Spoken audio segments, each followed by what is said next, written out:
You will hear a woman phoning the local council about an abandoned vehicle. First, you have some time to look at questions 1 to 6 on page 128.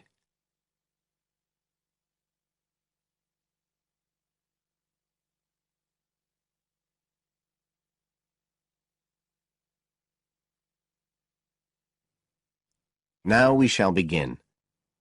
You should answer the questions as you listen, because you will not hear the recording a second time. Listen carefully and answer questions 1 to 6.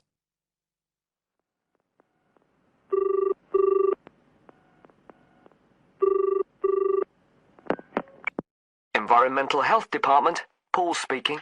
Oh, hello. I wanted to report a vehicle that's been left parked near where I live. I think it's been abandoned. I wondered if the council could arrange to get it towed away. Have I got through to the right department? Yes, you have. If I could just take a few details. Your name, please? Mrs. Shefford. Thank you. It's not my vehicle, though. I just thought someone ought to report it. No, that's fine. What I need to do is take some details first, then we can decide what to do about the problem. Oh, I see. So the next thing I need to know is your address.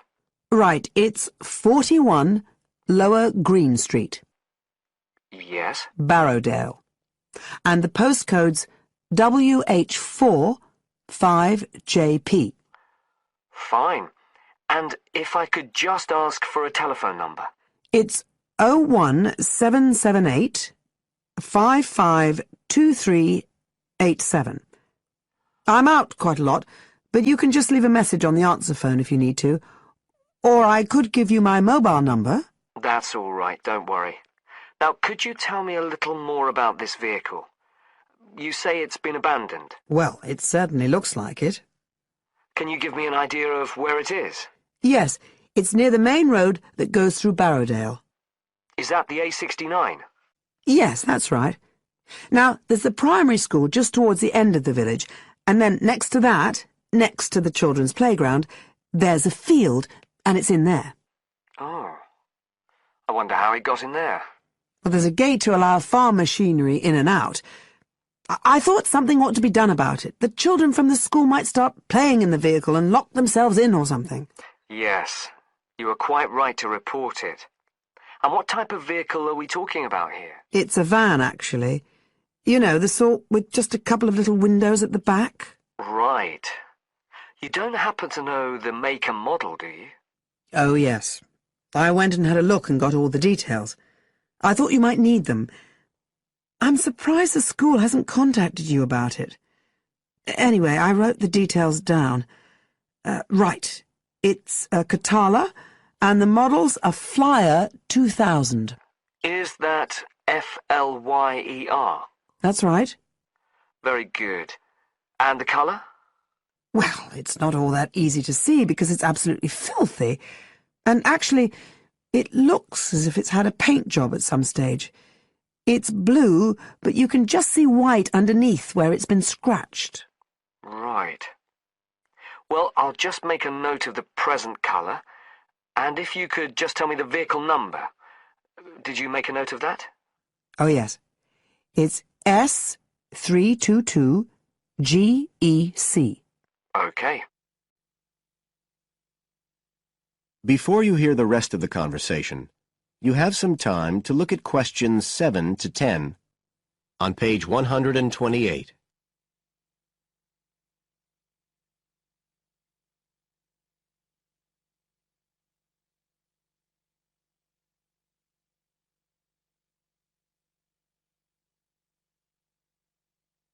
Now listen and answer questions 7 to 10. And it sounds as if the general condition of the vehicle isn't too good, from what you say. No, it's pretty poor. It wouldn't be drivable. It's got a flat tire and there's a crack in the windscreen. I reckon someone just wanted to get rid of it. That's usually the way. It's been there for nearly a week. No, it must be 8 days. I remember it was a Sunday morning when I noticed it. It wasn't there the day before. I walk past it most days on the way to the shops. I'd have thought the school would have reported it. Does the field actually belong to the school? No, it's part of Hill Farm Estate. Right. I'll just make a note of that. And I don't suppose you have any information about who might own the vehicle? No, I've no idea. So what will you do now? Well, we'll come and have a look and see if we can trace the owner. And if we can't, the vehicle will be removed as rapidly as the law permits. It could be anything up to 20 days. One thing I should say, I'm quite sure this doesn't belong to anyone round here. I'd definitely recognize it if it was from someone who lived here. So you don't think it was anyone local? Right. I'd say at a guess we're looking at a stolen vehicle here. I did wonder if it might have been. You hear such a lot about car thieves nowadays. Well, we certainly will be looking into that possibility. Anyway, thank you for contacting us, Mrs. Shefford, and we'll keep you informed of what happens. Right. Thank you very much. Goodbye. Goodbye. That is the end of Section 1. You now have half a minute to check your answers.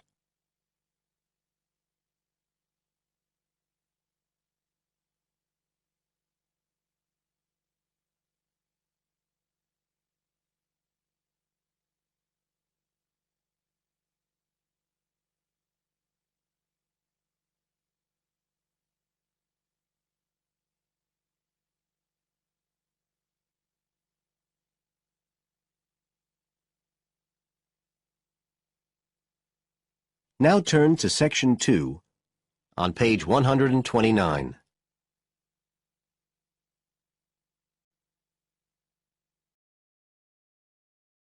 Section 2. You will hear a tour guide talking to a group of tourists who are visiting a historic town on the east coast of the USA.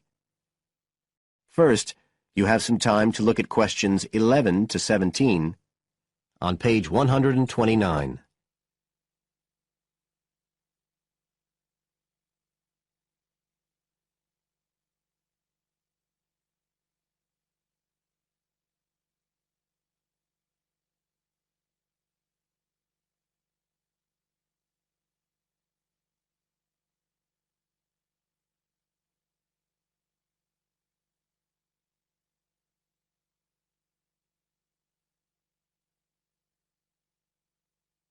Now listen carefully and answer questions 11 to 17. Right. So here we are in Fairhaven, and we have a couple of hours to spend in this historic center before we carry on to our motel. And as you'll know from the itinerary of our trip, we're visiting Fairhaven because of its historical links with a man called Manjiro Nakahama. So I'll begin by giving you a brief overview of his life, and then you can explore the town at your leisure. Well, Manjiro Nakahama, as he was then known, was born in 1827 in a village by the sea in what is now Toshoshimazu in Japan. And like many people in that town, he became a fisherman when he was just a youngster. One day in 1841, when he was just 14 years old, he and some others were fishing far off the coast of Japan when they were caught in a storm and shipwrecked on a small deserted island. They had to wait for 6 months before they were rescued by an American whale ship that had stopped at the island by chance. 4 of the 5 Japanese were put ashore in Hawaii, but Manjiro had become friends with the captain, William Whitfield, who came from the town of Fairhaven, where we are now, and he chose to remain aboard and to return with the boat to the USA. So Manjiro unwittingly became the first Japanese ever to set foot on American soil. He came back right here to Fairhaven with Whitfield and stayed with the Whitfield family, who paid for his education here in the town. He studied mathematics and geography, as well as shipbuilding and navigation. But he missed his mother and his own country, and eventually he went back to Japan, where he had a responsible position as a university teacher, and also served an invaluable role as interpreter during the initiation of relations between Japan and the United States in the middle of the 19th century. But the most interesting thing is that the links between Toshishimizu and Fairhaven have remained and grown stronger over the years, in spite of the distance between them. And in fact, the two places now have the official status of sister cities. Both places are ports, so in fact the inhabitants have a lot in common. There have been a number of visits by the inhabitants of Toshishimizu, in particular at the time of the festival, which is held every 2 years here in Fairhaven to celebrate the life and achievements of John Manjiro. It takes place in the fall, and there's an ever-growing program including drumming, singing, martial arts, and stalls selling Japanese and American food. So if you're going to be in the region around then, it's really worth a visit. Before you hear the rest of the talk, you have some time to look at questions 18 to 20 on page 129.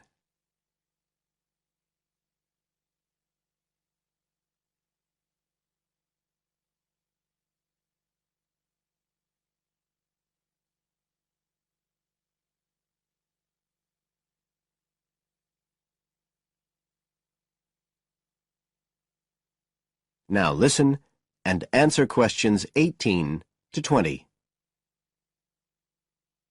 Now, many of the buildings that Manjiro Nakahama knew in Fairhaven are still standing today. And so if you'd just like to hand round some copies of this map, I'll suggest the best route to follow to see them. Okay, so if you look at the bottom of the map, you can see the Millicent Library, and that's where we are now.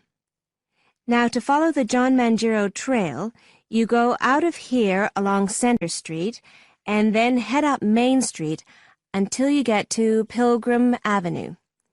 Go down there and turn right at the end.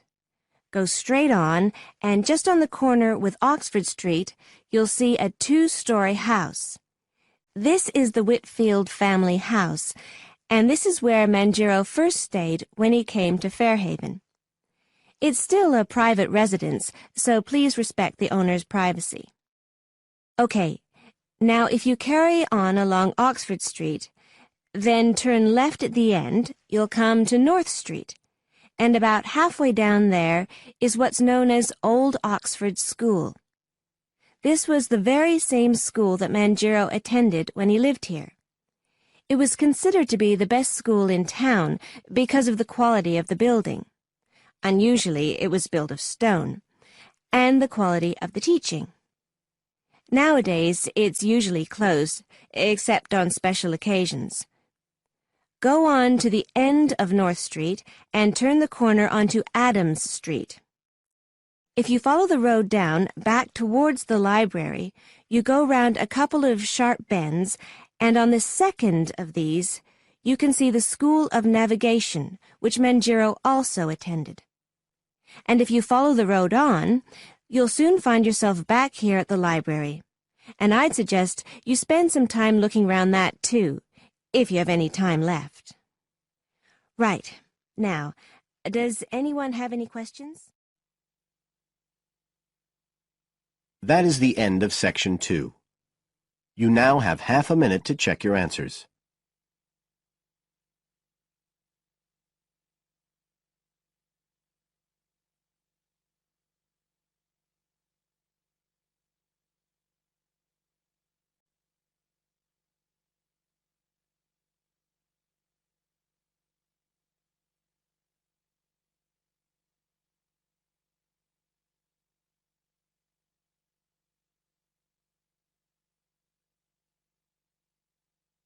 Now turn to section 3 on page 130.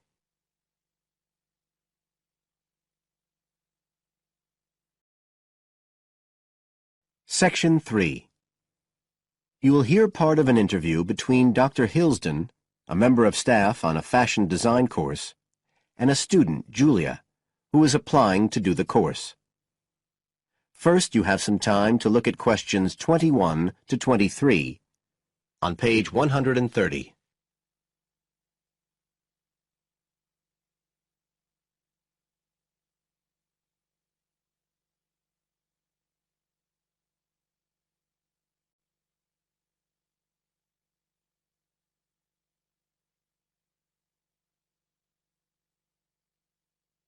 Now listen carefully and answer questions 21 to 23. Right, Julia. So, from your CV and portfolio, and what you've already told me, you seem to be very much the sort of person we're looking for on the postgraduate course. So tell me, you finished your fashion design course in London 4 years ago. Did you think of carrying straight on and doing a higher degree at the time? Yes, but there were financial pressures. So I ended up working in the retail industry, as you can see from my CV. And actually, it was a very useful experience. In what way? Well, I was lucky to get the job with Fashion Now. They're a big store. And one of my priorities was to get as much experience as possible in different areas. So that was good because I had the chance to work in lots of different departments. And having direct contact with the customers meant I was able to see how they reacted to innovation, to new fashion ideas. Because with Fashion Now, a designer might show something in New York or Milan, and there'll be something similar in the shop within weeks. So that was probably the most useful thing for me. Right. And so what's made you decide to do a postgraduate course now? Well, while I enjoyed working at Fashion Now, and I learned a lot there, I felt, well, the way forward would have been to develop my managerial skills, rather than my skills in fashion design, and I'm not sure that's what I want to do. Yes. When I was doing my degree in London, I'd been interested in women's wear, but I know that there's been a lot of work done in areas like new fabric construction. And though I'm not intending to go too deeply into the technology, I'd be very interested in looking at how new fabrics could be used in children's wear. So I'd like the chance to pursue that line. Yes, good. And are you at all concerned about what it's going to be like coming back into an academic context after being away from it for several years? No, I'm looking forward to it. But I'm basically more interested in the application than the theory. Or at least that's what I've found so far, and I'm hoping the course will give me the contacts and skills I need eventually to set up my own enterprise. I'm particularly interested by the overseas links that the department has. Yes, many of our students look overseas or to international companies for sponsorship of their projects. You now have some time to look at questions 24 to 30 on pages 130 and 131.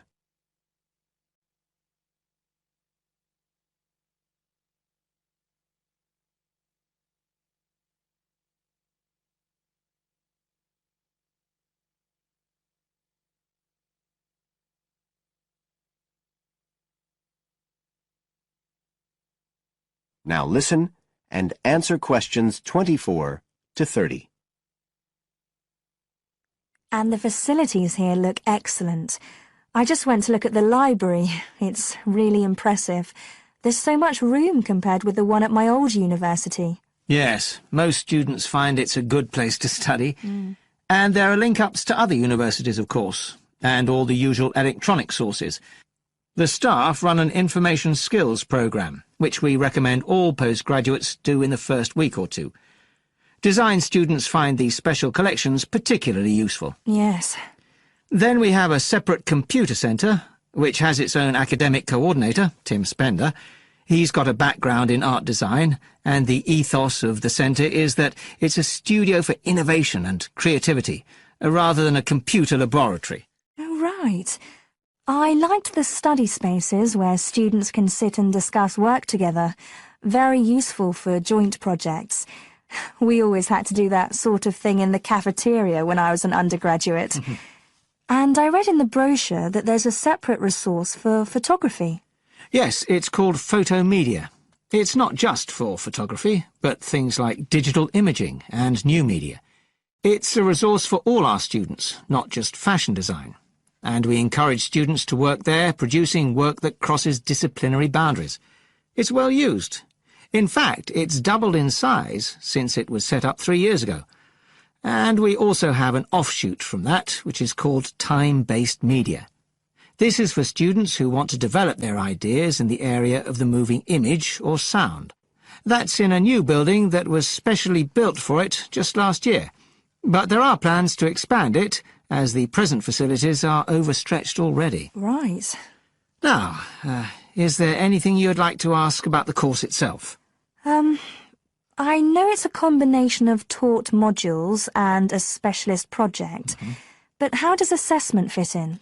Well, as you'd expect on a course of this nature, it's an ongoing process. The degree course has 4 stages, and there are what we call progress reviews at the end of each of the first 3. Then the final assessment is based on your project. You have to produce a report, which is a critical reflection on your work. And is there some sort of fashion show? There's an exhibition. The projects aren't all focused on clothes as such. Some are more experimental, so that seems more appropriate. We ask representatives of fashion companies along, and it's usually well attended. Right. And another thing I wanted to ask. That is the end of Section 3. You now have half a minute to check your answers.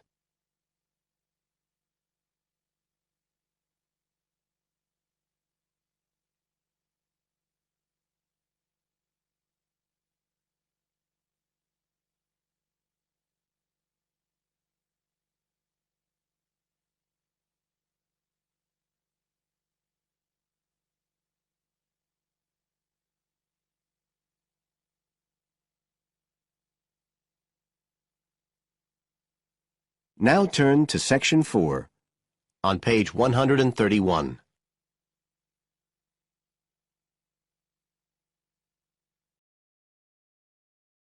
Section 4. You will hear a lecturer talking about the importance of laughter. First, you have some time to look at questions 31 to 40, on page 131.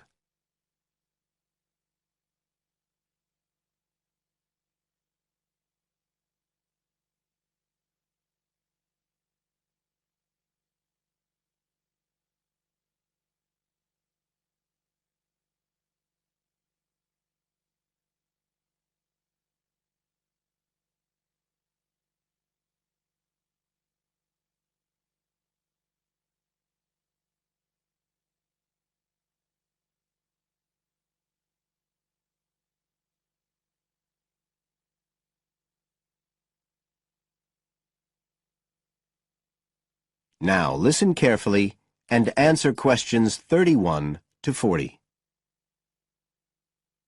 Good afternoon, everybody. And in our second talk on social psychology, I want to look at the role of laughter in our lives, something that usually gets everyone smiling from the start. So, first of all, I'll start by looking at the actual nature of laughter. Well, when someone laughs, you've got movement of the muscles of the face and the chest, and you've got sound formed when the air's forced out of the body as part of this process. So we're talking about a physical activity. But obviously other things are involved as well, and this is where it gets more complicated. Laughing isn't something that you normally decide to do, so it's not voluntary behaviour like ordinary speech. Instead, it's regulated by our instincts, rather like the singing of a bird or the roaring of a lion. And once you start to laugh, it can be quite hard to stop. That's not always under your conscious control either. But why do we laugh? Because we find something funny, most of us would say. But in fact, it appears that laughter has little to do with jokes or funny stories. Only about 10% of laughter is caused by things like that. One suggestion is that human laughter may have originally started out as a shared response to signal relief at the passing of danger. And it's true that even these days, laughter's rarely an activity carried out by an individual on his or her own. In fact, people are 30 times more likely to laugh when they're with other people than when they're completely alone. Laughter still seems to be a kind of social signal. It occurs when people are in a group and they're comfortable with one another. And it seems likely that laughter can result in the creation of bonds between the people in the group. And it's precisely because of this social aspect of laughter that people like public speakers and politicians often try to get their audience to laugh. It encourages their listeners to trust them and to connect with them. But this kind of thing, controlling the laughter of a group that is, indicates that there's a link between laughter and power, and this is supported by several studies that indicate that bosses use humour more than their employees. And research has also shown that female listeners are likely to laugh much more if the speaker is male, so it appears that there are gender issues associated with how much we laugh. I should also point out that laughter can be used as a negative signal as well as a positive one. I think we've all probably seen evidence of a group using laughter to exclude someone, to emphasise that they are not accepted. So it's not always a positive type of behaviour either. So what all this goes to show is that laughter is a very, very complex issue.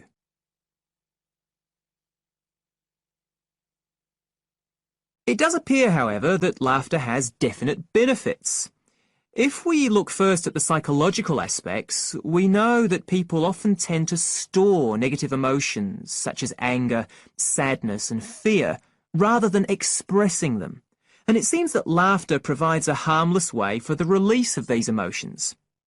But there are also clear physical effects that have been monitored too. For example, laughter is good aerobic exercise. It speeds up heart rate and respiration and raises blood pressure. One researcher suggests that 100 laughs a day is the equivalent of 10 minutes jogging. Laughter also helps prevent the stress that so many people suffer from today, which results from the faster pace of life and all that goes with it. It does this by reducing the levels of hormones in the blood which are caused by stress. And in addition, it is known to increase the levels of chemicals that protect the body from infection or pain, and so it helps to boost the immune system. One interesting study showed that people who had had surgical operations asked for fewer painkillers if they'd been viewing comic films. In fact, research has even shown that the quality of dreams can be positively affected by laughter. A good laugh 10 minutes before going to sleep can prevent you from having bad dreams and give a much more pleasant and restorative night's sleep. So there's now little argument that finding things funny and enjoying a good laugh is extremely beneficial to us all. What we need to consider now are the ways in which laughter can be used as a treatment for people who... That is the end of section 4. You now have half a minute to check your answers.